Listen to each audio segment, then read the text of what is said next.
Hello, and welcome to Broads and Books. I'm Erin. And I'm Amy, and this is episode number 79, Royals. We can never be royals. I was going to say, are you going to sing it first? I know, I kind of want to. Moving some shoulders around. You said it's been in your head It is. all week. Because this is the song by Lorde, and this song to me is such a great combination of kind of like chill vibes, but also kind of getting it vibes. Like it's kind of upbeat, but it's not. Chill/getting it. Yeah. Yes. Like you can really get into some dance moves, but it's also like you can just kind of be like, yeah. You can just I'm be never sitting gonna be around. a royal. Yeah. You're right. It could capture a lot of moods. It does. That's why I think it was so catchy, and it was great songwriting. It really was. But for our purposes, the reason that I picked it was specifically to talk about either wanting a life that you don't have, whether that be a royal or rich, famous, or being in that life and not wanting it. Yeah. Or not fulfilling it, not living up to it. So much pressure. Yes. Yeah. There was a wide berth in this theme of where to go with it. But speaking of pressure, I just want to check in with your head and how you're doing, since we again did not have big acai today. And last week we went on record with saying that your brain needs superfood in order to function. It does. I will admit that I had it another time this week. Okay. So I'm all hoping right. So you're it's feeling sort of like in the system. Yes. And I did double check my titles before I came, even though I wrote the notes, because I wrote the notes last week too. Yes, you sure did. Yeah. So I double checked. And you got it wrong. And I feel a little bit more settled. And good. Prepared. So well, we'll see how it goes, I guess. huh? Again, any mistakes you can blame on acai. So. And again, we say, come on, guys. I don't know what's happening. Also, it's the end of 2020. We need you to come back for 2021. We need to start this on a strong step. Our indications are that this is a temporary thing for the holidays, this closure on the days that we record. That's fine, but I can't deal with it. I can't deal with it either. Pick a different day. Ugh. Yes. It just can't be Sundays. Today. It can't be the holy day. Just put it specifically, just someone come in at the time that we need them, do 2 bowls, we're good. Exactly. Yeah. Ooh, that's almost like we have like a servant or something, like a royal. Yes. That's what I'm saying. Ooh. Yeah. I mean, I would like that. I would pay extra. I'd pay maybe an extra $1 for that. I was going to say we tip well, but I'm glad I didn't say that prior to you saying nope, I'm not going to tip well. No. Pay an extra $1. For your trouble. Well, okay, so speaking of that, because you alluded to it, if you had a servant, if you were royal, if you were a monarch, what would you want the people of your kingdom to say about you? I think what they would say over and over is just keep her fed. Because if she gets hangry, heads are going to roll. And so as long as Queen Amy has plenty of snacks around, she will be a benevolent leader. So maybe not let them eat cake, let her eat cake. That's a way better tagline for, this situation. I want them to say, let her eat cake. I don't care if you eat cake. Yep. I just need the cake. Yes. And it's going to need to be vegan, so get that worked out. Exactly. I don't want to hear any And listen, it's problems. just one rule. That's all you got to worry about. That's not hard. But if it's not there, then I'm going to not be benevolent anymore. Good. I'm going to be real cruel. I think that's fair. I'm going to be brutal but fair is what is going to happen. Yeah. Yeah. Does that work together? Brutal but fair? Yes. Okay. All right. In my kingdom, a fair kind of brutal. So like she is super cruel, but I guess we deserved it. Yeah. I guess I can think of times that something would be fair but brutal. Yeah. Like the Kamala Harris Mike Pence debate. It was fair, but it was brutal. Ooh, that would be me. Like if I don't get my snacks, I'm just going to say I'm speaking like constantly, even if I'm not speaking. Right. And someone tries to talk over me. Yeah. Ooh, that is a good example of brutal and fair. Yeah. So, Erin, if you were a monarch, thinking about what the kingdom will think of you, if you had a rule, what would be the most outrageous rule of your kingdom? Well, it kind of relates to what you said about the servant. It would be that I don't really need a personal assistant. I'm not sure what I'm doing that requires a personal secretary, whatever. I can handle that. Yeah. What I can't handle is cooking and or planning meals. So wherever I go, the person next to me is going to be my chef. That's it. Because in any situation, I want to be able to be like, curly fries? Yeah. Okay, perfect. Yeah. Can you make an acai bowl? Yeah. Great. Ooh, you know what I need right now? A really good latte. CN5. Like I want to be able, I don't want a personal secretary. I don't need someone to write stuff down for me. I got notebooks.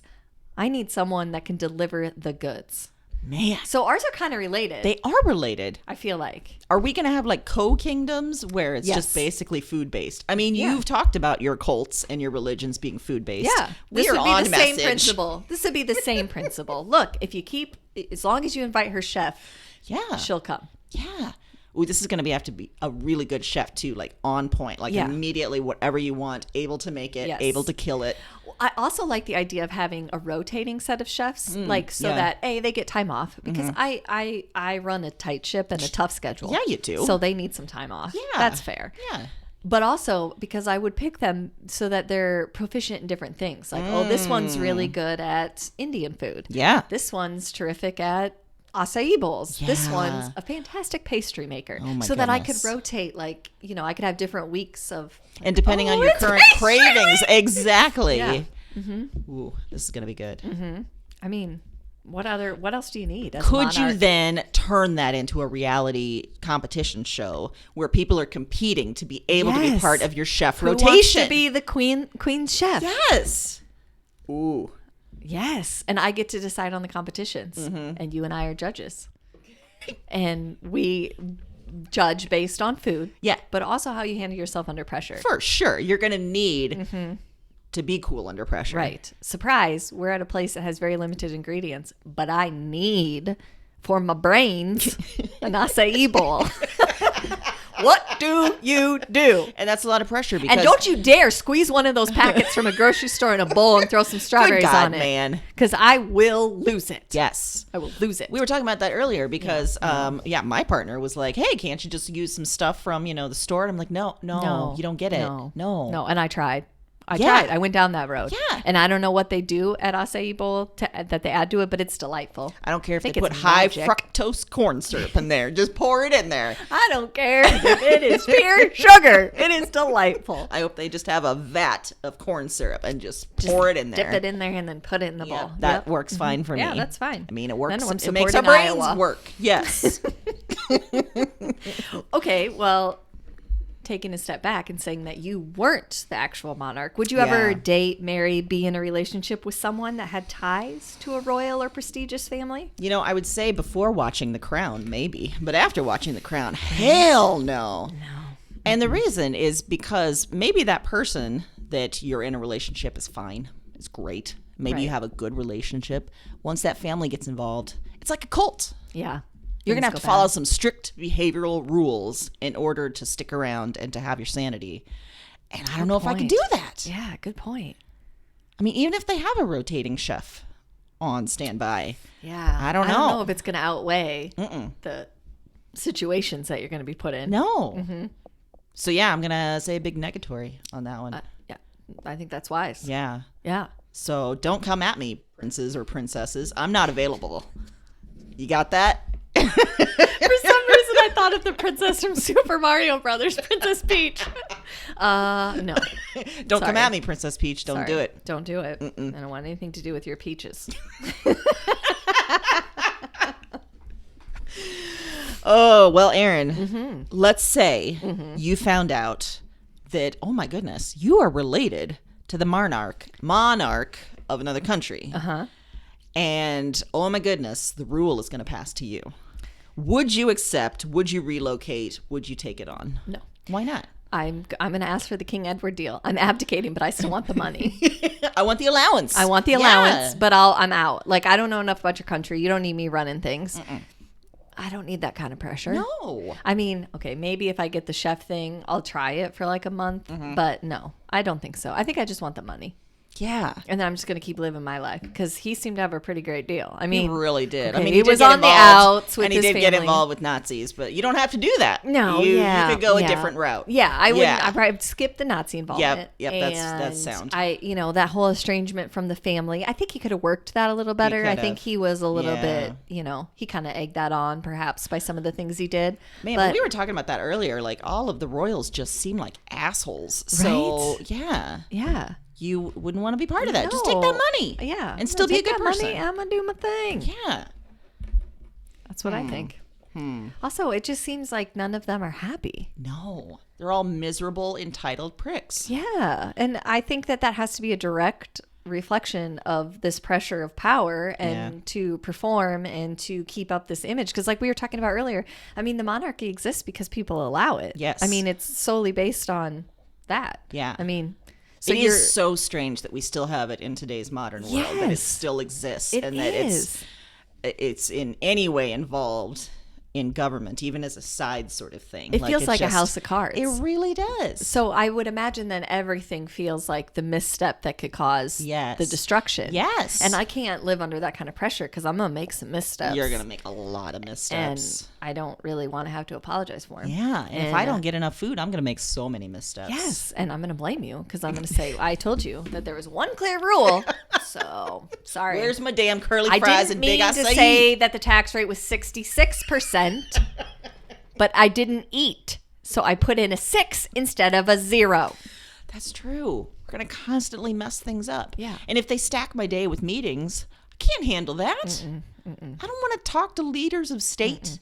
I could maybe do like that one scene if you're up on the crown where Margaret Thatcher just calls in cabinet members one after one and fires them and puts a little red check on there. I could do that. Yes, you could. That'd be great. You could do very well at that. I would enjoy that very much. That's a good point. There's many moments. I've finished the 4th season. You are still just a few episodes in. I'll be interested to see if you feel still akin to Margaret Thatcher as the years go on. Okay. I mean, there's a lot to like about her. There's a lot to... Yeah. To have other feelings about. Yeah, I agree. Yeah. Maybe she didn't get enough food. Maybe that's why. That's fair. Yeah. She was a thin lady. Or maybe that's just Gillian Anderson. Yeah, that could be. Yeah. That's fair. Well, theme of royals this week. Or, as you said, having some sort of pressure to accept a role or feeling like you should be something else or you want to be something else. Yes. My fiction pick is translated from Spanish. It came out this year, the translation. It's called Earth Eater by Dolores Reyes, and the translator is Julia Sanchez. And the book, we follow a young woman who's in a very poor, very run-down neighborhood somewhere in Argentina, and it's modern times. And for some reason, from a young age, this girl is compelled to eat dirt. And literally, like, eat the earth below us. And when she does, she gets visions. And the first time she does it, she realizes what happened to cause her mother's death. So it's always now tied to death. Oh. So in school... Shortly after that, she eats some earth. She draws her missing teacher right where they eventually find the teacher's body. Oh. At that, her aunt and her dad freaked out. They take off, leaving her and her brother behind.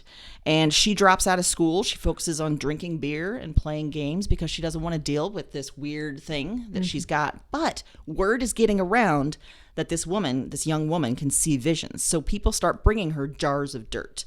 People who are missing someone, a daughter, a son, someone that's disappeared in their lives. And if she eats the earth, she can see what happened to them and give that family some sort of closure, give that family some sort of insight into what's going on. Yeah. One day a cop shows up, and she and everyone in their neighborhood are pretty anti-cop.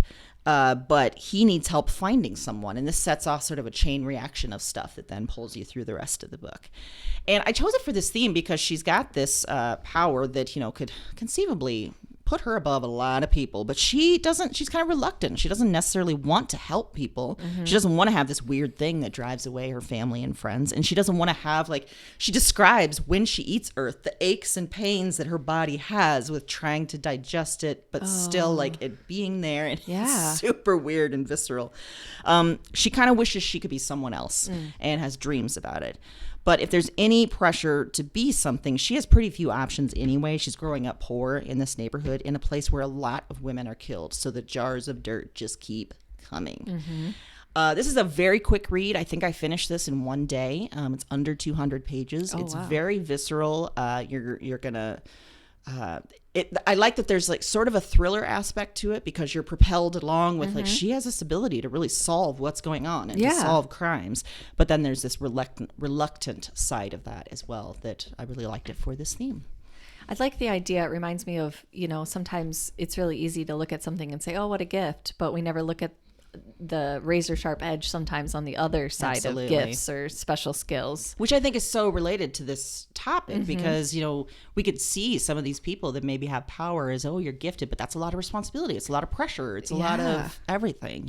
Yeah I mean, we, obviously joke about having someone to make you acai bowls, but then also, you diminish the fact that every single one of your minutes is planned. It's very hard to have downtime or moments to yourself, and I can't imagine living under that kind of pressure. No. And honestly, whenever I'm watching The Crown or I'm watching anything with any sort of leader, the small amount of time that they have and just the amount of the packed schedule, it makes me sweaty. It makes me anxious. I'm like, oh my God, I would never be able to handle multiple days of that, let alone years of that, and no break. Especially things you don't want to do over and over and over. And you have to like smile and act like it's great because everybody's watching you during that.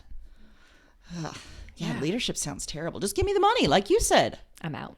Yeah. Mm-hmm. Somebody else deal with this shit. Yes. Well, my fiction pick this week is called Bad Habits by Amy Gentry. Oh. And this came to us actually via her agent. It's actually going to be published in February of 2021. So we got a sneak peek look because that's where we are. I know. Boom. That kind of feels like we're royals.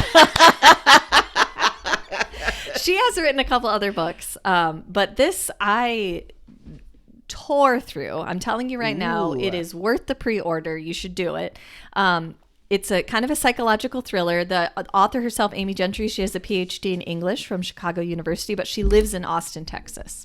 So this mainly centers around, two friends, Mac, or Mackenzie Claire Woods, as she's known. She grew up as a pageant child. Her mom put her in pageants, and she performed, and she won. She was had this great following, and she was going to be big until her father left the family, and her mother spun out, and her special needs sister required a lot of attention, and that was basically all that the family could get done. Oh, wow. But ultimately that has left her with a sense of not being worthy, with not belonging, and certainly a lot of familial guilt about what she should do.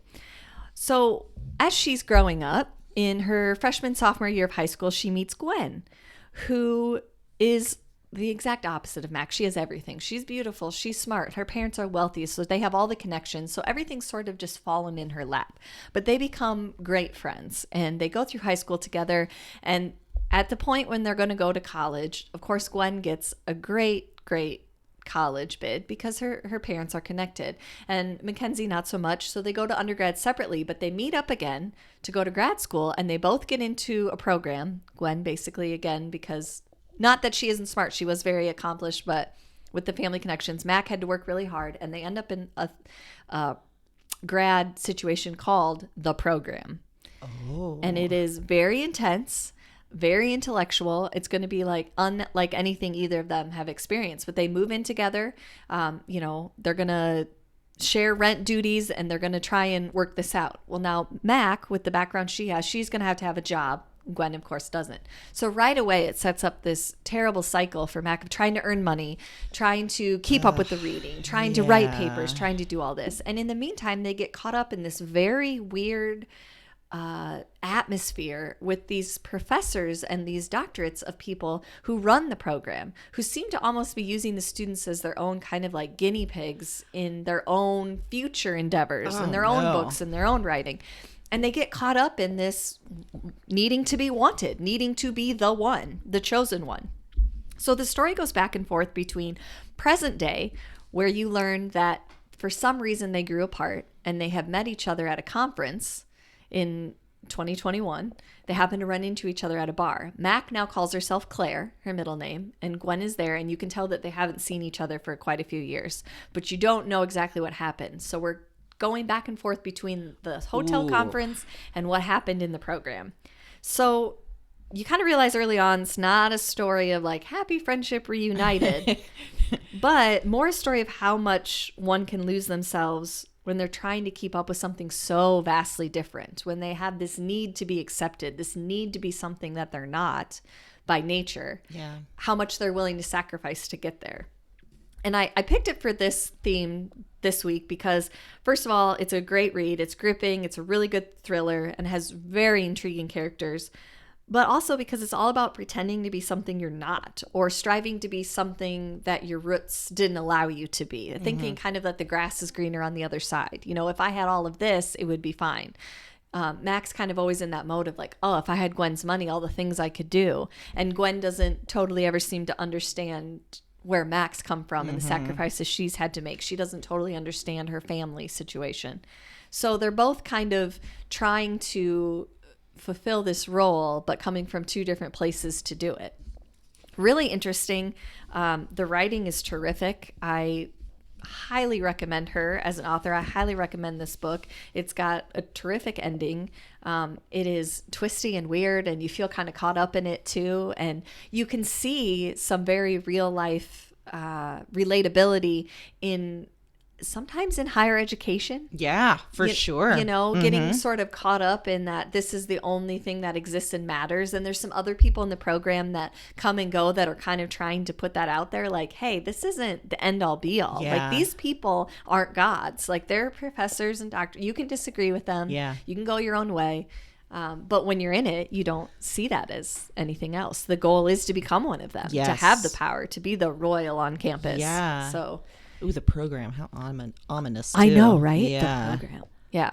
It's very interesting, especially in terms of a thriller in what we kind of consider a thriller, because it's very different leading up to that point. And it's just an interesting, almost character study about two people that seem very relatable, that you could see this happening. All of it seemed so plausible. So that's great for this theme too, because I love that idea of, like, you know, royalty and money like looking great, but when it comes down to it, maybe it's not all it's cracked up to be, or the sacrifices you have to make to get there are just too much. Yeah.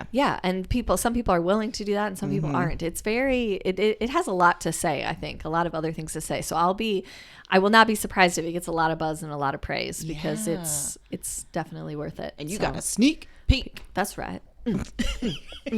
I'll never be a royal, but I got to read a book before it came out. So yeah, you basically did. the same so thing. In the book world, that's what it is. You may have a private jet to go to Zimbabwe, but I got a free book. Well, so for other genre pick, I chose a memoir from 2016 called Darling Days by Io Tillett-Wright. And you may recognize that name from the Billy Balls podcast that I mentioned a few episodes ago. And this is the creator. Io was born in downtown New York in the 80s. And Io's mom, who you'll recognize from that podcast, is a showgirl. But she's also an addict.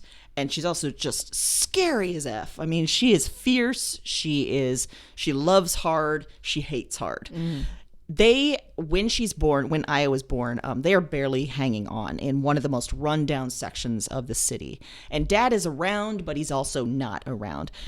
For a long time, Io doesn't understand that their life, the one Io has with Mom, is and one that is scrounging for food and constant dance classes and movie auditions, isn't necessarily normal. Or Io doesn't also recognize that there's maybe a danger to Mom. Like there's some real dangerous stuff happening. Io does understand, though, from an early age that they're not truly a girl. Io adopts this persona of Ricky around age 6 and presents as a boy long into adolescence. So the stress of living like Io and Mom do starts wearing Io down. Mom is terribly needy, yet very neglectful at the same time. Like I said, Io constantly has to budget to buy like food from, wherever, or steal food wherever he can. Like it's very strange, until a teacher one day understands something's going on, offers help, and Io has to make some choices that really no kid should have to make. And the book follows Io into Europe, follows Io as he transitions back into being a girl, but adopting this queer identity, and then into adulthood. And I chose it for this theme because growing up, Io knows they're loved, knows both Mom and Dad are doing the best they can. And when Io says, for example, like, I'm actually a boy at age 6, the parents say, sure, of course, and love Io no matter what. But at the same time, both parents, and especially Mom, are extremely damaged and are passing that down and are deep into drugs, both of them. Like it's a very dangerous situation, like I said. Mom especially just has this idea that all that matters is love, that, food, safety, care, that stuff doesn't matter as much. Mm-hmm. Just the fierce and protective love that she has. So Io wishes to be something else, a normal kid with a normal home, or later a different gender. And the pressure of the family, especially Mom, is palpable. Mom continually says over and over again that the police are nobody's friends, that outsiders are never welcome. Don't tell anyone outside the family their business. Don't tell teachers. Don't tell cops. So what we get is a really heartbreaking memoir, but one that's also filled with a lot of laughs and joy, too. At the time of writing this, Io identified more as a woman, but has since transitioned to male. Mm-hmm. So you'll see that if you follow Io on social, which you should. The tag is Io Loves You. That's the account everywhere. I will also say I ordered this directly from Io's webpage, and when I got it, it was signed to me. And I had a heart flutter. You did. I took a picture. I sent it to you, and I said I'm in love. And I said you should be, because that's amazing. It was so nice. It was just a really unexpected, oh my God, Io does love me. Yeah. Yeah. Well, that's just a super cool thing to do in general. Such a cool as an thing. author. Yeah. Mm-hmm. And that wouldn't have happened if I had ordered the book anywhere else, but ordering it directly from Io's store, it was really nice that was the nice touch. Yes. Yeah. So that book passed through Io's hands and came to me. And so we are connected now. Yeah. So you're one step away, right? Yes. Okay. Absolutely. Mm-hmm. Mm-hmm. For other genre pick this week, I picked a book that's actually an anthology. It's called Unspeakable Acts, True Tales of Crime, Murder, Deceit, and Obsession. And it's edited by Sarah Weinman, who I had recommended quite some time ago for Troubled Daughters, Twisted Wives. Oh, yeah. And the introduction of this is done by Patrick Radden Keefe, who wrote Say Nothing, which you recommended. Uh-huh. So this is an anthology of true crime writing essays there's one by Sarah Weinman in it, but she kind of curated and edited it, 13 pieces, and she divided it into 3 sections. And the first section is just narrative true crime essays that she thought were incredibly well written. My favorite in that section was by Pamela Collup. It's called The Reckoning. And it's about a pregnant college student who was a victim of the 1966 sniper attack at the University of Texas. Oh, yikes. And she survived. Obviously, friends, her unborn baby did not. And it follows her from that time.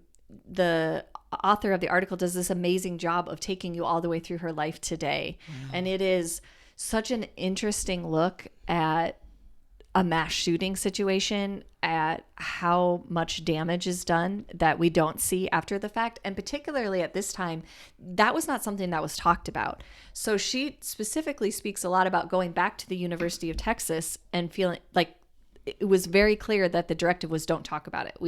We're just going to kind of bury this. Wow. Which for her was incredibly jarring. Yeah. Because she had all these very visceral memories. She lost a lot that day. Very different than what we see now. Mm-hmm. So there's a few narrative true crime essays. Then it goes into the second section, which is called Where Crimes Meet Culture. So this has more to do with kind of society and where we're at now, and some of the things that have, social media, some of the other things that have come along and how that's affected crime, and particularly the true crime genre. My favorite essay/article in that section is called The Ethical Dilemma of Highbrow True Crime by Alice Boland. And honestly, it was probably my favorite in the whole book. And it's the reason I picked it for this theme.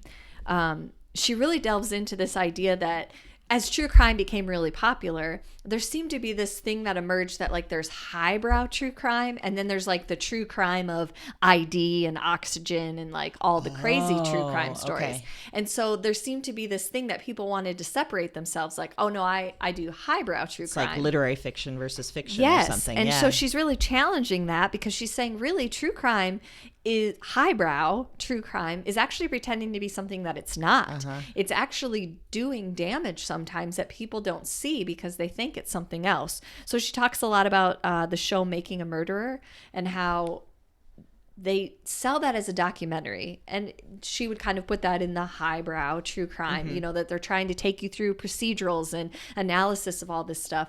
And in reality, what they're doing is being an advocate. But if you're going to advocate for someone, you really can't tell the same story as everyone else. So they chose to leave out facts. They chose to leave out evidence that maybe didn't support what they were saying, because they became very enthralled in making sure that this certain message got out. So if you look at that kind of across the board, it sort of flips the script on what's highbrow and not. So she kind of makes the argument, things like Dateline, where you're getting the procedure, you're getting the story, and that's it, is actually probably more the highbrow than the other side, where that has maybe a take on it or documentary people are going in, and maybe sometimes they're mucking around in something they shouldn't be. Maybe there's something that doesn't need to be told about this story, or it's too voyeuristic, or you're taking a side that doesn't really help anyone. So she talks about the show Serial and how that got popular. It is a very interesting article, and it reminded me a lot of the conversations we've had about why true crime is so popular, and why people get fascinated by it. And I really like how she put all that together. It brought a lot of interesting thoughts to my head. You know, I don't really consider myself in either category. I enjoy shows from both sides of the aisle. So it was interesting to hear that argument, because you can see that happening in the genre for sure.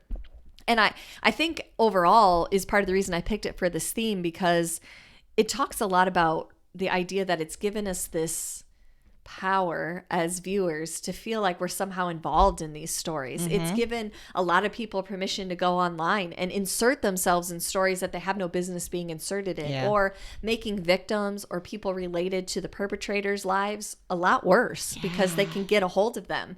And in some cases have had a direct result on the case outcome or how something gets decided in court because of public opinion. So there's a lot of interesting sort of dilemmas to be discussed there, and I thought it was done really well, and that's why it popped right into my head for this theme, because it's all of us kind of thinking, oh yeah, we're kind of amateur sleuths, and then we're all amateur detectives, we can all do it, but we maybe don't have the training we need. And we don't know. Or like you said, just people on social media quick to judge, quick to insert maybe they themselves. Don't mean maybe they're not malicious, but they don't realize by inserting themselves what they're doing. And the idea that we think that we have a right to know about every single part of true crime, or like she said, it was just so interesting to think about the difference between highbrow and lowbrow, and that you're kind of right on Dateline, we're not getting a lot of opinion, whereas when you're watching sometimes documentaries, for sure, you can tell where the director, the producer, writer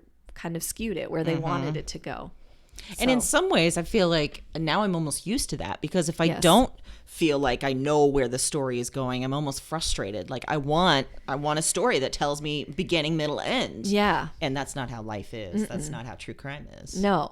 But I also could recognize that the documentaries that I've really truly enjoyed are those that I take me on a journey where I think I know where it's going, and then they challenge that thought process. They kind of show you your own bias by challenging the assumptions you made along the way by what they showed you. So really interesting article. The third section is about justice and society. And my favorite from that section is called How a Forensic Science Spread Like a Virus by Leora Smith. And this has to do with how blood spatter became known as a forensic science and became accepted in court, even though there's actually no scientific backing for it. There are no studies that have been done that say that any of this is true.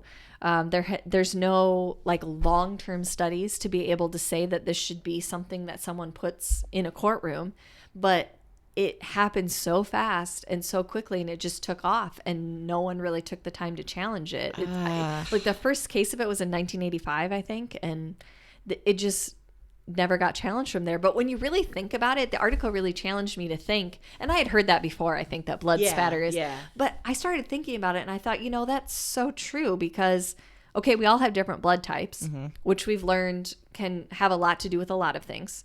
My blood can be different based on the medications I'm taking, so I would assume the thickness or thinness of my blood is going to change how the splatter pattern is.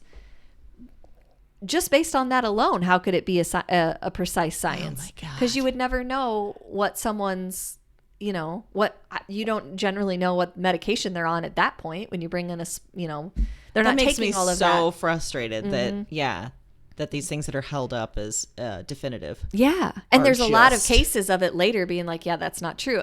The Staircase is a good example of that show. Yeah. You know, the blood splatter guy was later proven to find out that he basically lied in all the trials he was in because there was no really definitive way to say what he was saying. And I think that's true. I mean, think about if you drop something in your kitchen. Yeah, my blood spatters everywhere. Yeah, there's that. How do you get that down to a science? And so such a simple concept that never really got challenged. It's very interesting. That article is fascinating to me, and it's definitely a topic I want to read more about. So like I said, I picked for this theme because true crime interest is at an all-time high. It definitely propels all of us into feeling like we're right in the middle of it. And I think that creating that subculture of all of us being detectives and amateur sleuths is part of the reason that true crime is popular. It sort of gives you a purpose, and you sort of don't feel okay saying that true crime is entertaining when in reality that's what we're all doing is being entertaining. Yeah.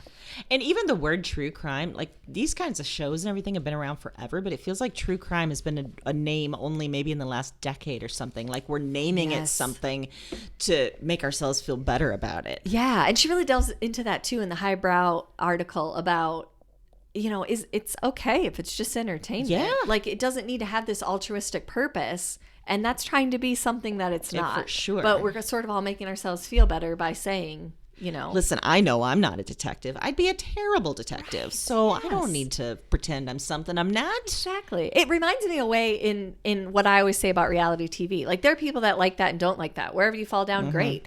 I love Housewives, and it is trash. It is a garbage show, and I know that, and it is entertaining, and that's why I like it. But we've always talked about that. There's no shame in whatever you like or don't like. I don't care, and that's what I think we get too caught up in, and an argument would be made that social media does a lot of that. For sure. We feel very strongly on this podcast and have discussed it multiple times that we want you to read what you want to read. If it's entertaining and you like it, do it. Especially in this damn year. Yes. We want readers. Watch whatever you want. Yes. Yes. Absolutely. So I cannot express how good this book is. I know maybe an anthology. Sometimes those can be different. Oh, it's so great. Yeah. So well written, all the articles. Excellently curated. Love how she divided it into sections. There is so many things I didn't even cover. In the last section, they follow a doctor at Temple University who deals with gunshot victims. She's a trauma surgeon. They talk about that. There's another one about checkpoints and how much Border Patrol, how much more power they have than anyone realizes, and how they don't have to follow constitutional law. Oh, no. So interesting. And honestly, it's a must read. If you're a true crime enthusiast, you should read it for sure. Yeah. And I hope that there's other volumes of this because I'm sure there's a myriad of articles I've missed. Yeah, that are wonderful. And I hope that Sarah Weinman put some more together because she was perfect to do this and put it all together. It was amazing. Well, good choice. Yeah, it's so good. Also, how's your eye? It is. It's a thing. It's red. It looks like you're crying. It's a thing. We can stop. No, it's okay. Okay. I'm going to confess something to you on air. Okay, yeah. Usually I take a Benadryl before I come. Oh, no. And I don't think I did. And so I think it's probably just some dander that got in there. These are my cats trying to kill you. I know. It's okay. I mean, I don't think they're not around, so it does feel nefarious for some reason.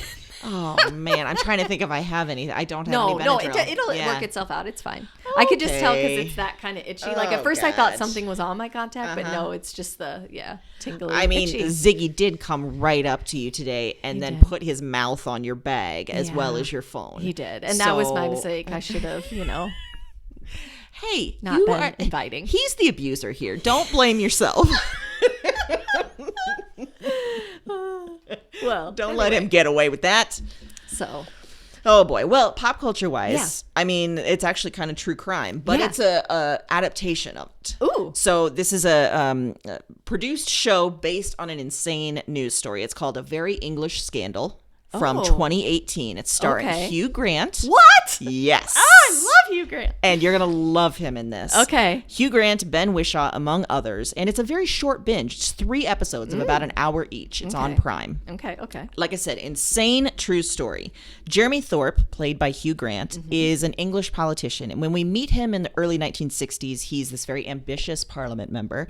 And he's gay, but at this time, this is illegal. So it's all undercover. He meets Norman, played by Ben Whishaw, who's a very young, impressionable guy, and they start up a relationship. And Jeremy breaks it off shortly after, moving on to the next young thing, as he does. And he thinks that he's collected all evidence of their relationship, but he has not. There's some private notes that are still out there.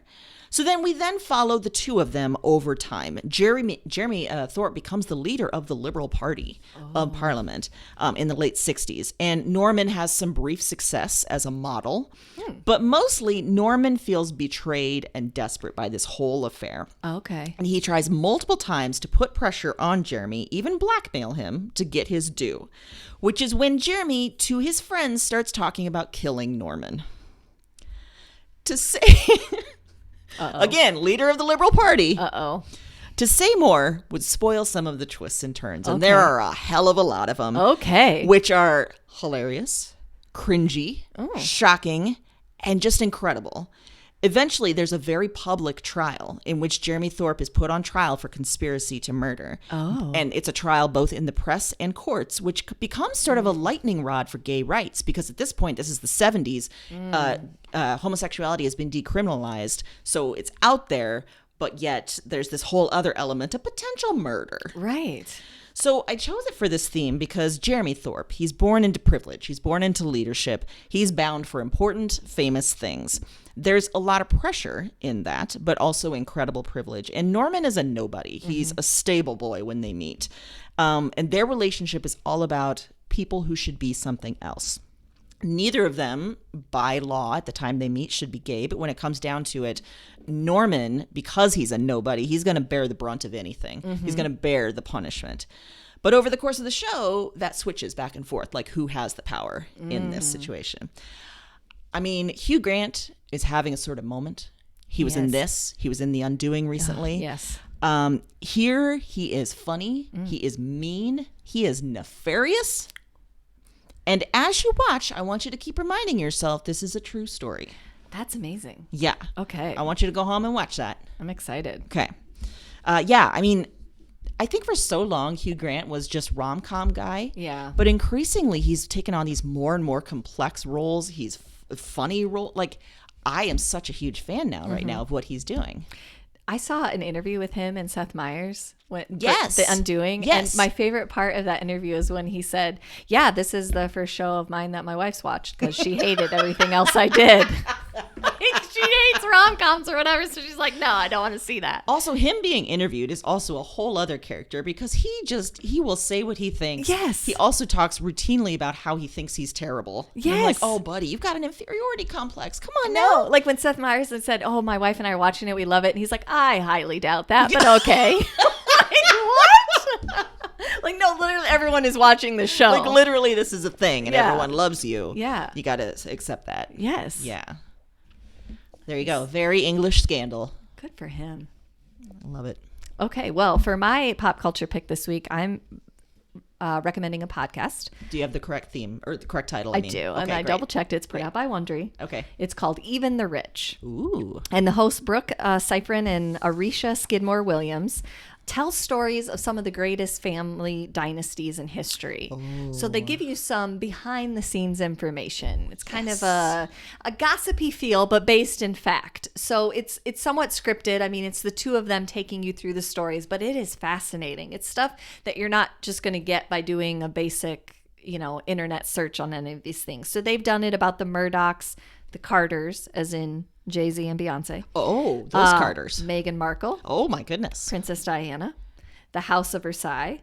JFK Jr. and Carolyn Bessette. They have, and a lot of them are multiple episodes for each of those things. The Meghan Markle one I listened to sometime this past summer, and I think they're updating it again. And I haven't gotten to those episodes, but just the way that they told her story in those was fascinating and interesting. Wow. It was a lot of stuff I didn't even realize, didn't know about the history. It's, for me, I think if you are a fan of The Crown, this is a great addition. You could listen to the Meghan Markle, Princess Diana ones and kind of get some information about it. And I picked it for this theme because, as we've covered, being rich and royal is not really all it's cracked up to be. Yep. And even the rich have problems and family drama and things that But the don't go their Carters way. don't have problems, right? Like Beyonce and Jay-Z, they don't have any of those. They're solid. Yeah. There's a few things. right? Besides that very public revenge album that she put out. And that whole elevator situation. Yeah, that too. Yeah. Yeah. Lemonade. Oh, okay. Is that what you're referring Yep. to? Yeah. Yep. Lemonade. That was a real thing. That was a real thing. How do you feel about being that lady? My God. Becky with the good hair? Yeah. Yeah. Everyone's going to hate you. How could they not? Right. Queen Bee and her hive is a real thing. That's legit. Yeah, like she's an actual queen. Like she commands an army of millions. Yeah. At their computers. Yes. And their mobile devices. Yes. 100% yes. Her kids now can sell things. Yeah. With just showing it on their Instagram. Like historical kings and queens could, lead armies into battle. She could lead a lot of people into battle. Easily. Yeah. Easily. Mm-hmm. Absolutely. So I wouldn't say this is like, history buffs. This is probably not going to be the same type of thing that you would expect from like a straight across like history book. Sure. It's a little more like friendly, like you're talking to friends and you're like, hey, did you hear this story? But that's what I like about it. Yeah. It's sort of a nice palate cleanser with some information. And sometimes you need that, especially in this day and age. Yes. So I really enjoy it. I really like both of the hosts. They kind of play off each other and it's entertaining. It's interesting. And you're left with some thoughts. Oh, I like being left with thoughts. You're right. I don't want to be that person. Yeah. And then sometimes that's helpful. Yes. It does make you feel better if you're not super rich to know that, hey, even if I got super rich, I'd still have problems. Maybe even more. Yeah. Yeah, exactly. Yeah. Maybe even more. There's always been the thing about like lotto winners, right? That like that's the worst thing that happens to them. Yeah. Then everyone's coming with their hand out. Mm-hmm. Yeah. Yeah. Most of them are file bankruptcy. It's like within 5 years of winning the lottery. Yeah. It's a staggering statistic. I wouldn't do that. I'd be way better at managing my lottery money. Yeah. Yeah. Hence the fallacy of all lottery winners. I think we all think that, right? And then I would spend it on Reese's Pieces and cat things. I actually believe that because Mike and I have had this conversation. I think there are certain types of people that no one would know. No. Like I would just have that. You would just feel comfortable, I think, knowing. It would be such a wonderful feeling to just know you don't have to like scrape by. And, yeah, exactly. Yeah. Mm-hmm. We could be the millionaires next door that no one knows. Yeah. I don't have any desire to have like matching Ferraris. Like there just wouldn't be anything like that. I might take some lavish trips that people are like, oh, wow, that's even like we saved for days. I might buy a lot of vegan chocolate donuts at Whole Foods. You probably I would get some every time. You could probably get them delivered. I would. Yeah, you're right. I wouldn't worry about the $10. See how fast the snowballs? Now I'm convincing you not to go to the store, but just have them to your house. Then I have to hire a chauffeur and like an assistant, and I see how it's going now. I see how it snowballs. I see how That's is. what just happened. Yeah. I just spent all of your millions on vegan Erin. donuts and Reese's Pieces. And I was going to buy my cats all sorts of, fun toys because they don't have enough. No, they don't. No. And then they'll, just like kids, play with the packages and not the toys. Yes, they will. Yes, they will. They'll be like, you ungrateful bastards. I won the lottery. Yeah. Treat me with a little bit of respect. I am constantly entertained by the fact that it's kind of like watching you raise a toddler with Ziggy. Like you have to go through all the same stages. Yeah. And the fact that I never wanted children of my own, it is a weird sort of karma that I don't know what I did to deserve this. I think it's just 2020. Oh my God, you're right. It is. Yeah. Because he came right in the smack middle of 2020. Look what happened. You are going to go into 2021 with 3 cats that you knew nothing about at the beginning. I knew nothing about. I had no goals to get all of these cats. No, you had a different cat actually. I did. Who actively tried to murder you. And then this is what this year has done. That seems like so long ago. So long ago. And now you have... You're right. It's 2020 that made Ziggy so goddamn adorable that I couldn't leave him out alone in the wilderness. No, I think that was nature's joke. It was. Was. They were like, oh, we found one. Yeah. This is going to work. Here, have this 3-pound kitten. Yeah. Yeah. Like, here's some entertainment for us. Kind of like we watch true crime. They're like, They're bleeding heart, take watch this cat. Let's watch this woman that never wanted to have children. Okay, well, it didn't work when it had a lot of brothers and sisters. Well, Yeah, the mom's yeah. still around. Do we kill the mom? That seems harsh. Yep, that's exactly You what do. 2020 did. That's what happens. Yep. And it's an orphan. And now it's impossible to say no. I don't know if I ever told that full story here on the sorry. podcast, but no, it's what happened. Sorry, No, Ziggy, like I all revealed the your family history.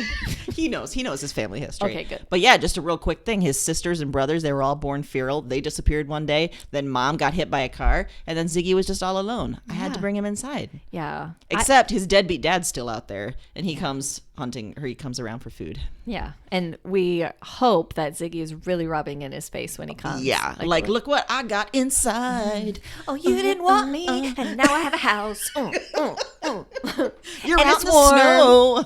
And she feeds me all the time. Yes, that's and what's I have happening. toys and a bed and other beds that I steal from other You, cats. Dad. Yeah. Yeah, How's that's it what he's out saying. there in the snow? So that's where 2020 took me.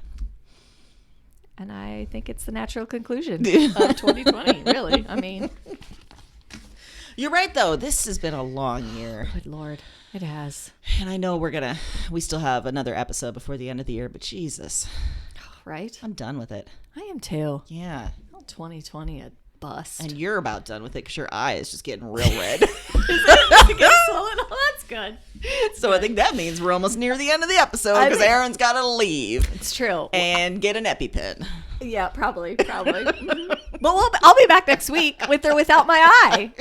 I'll wear a patch. I will commit. Whatever you need, I will be here. Fantastic. I'm glad. listeners. I'm glad. So in the meantime, Happy reading.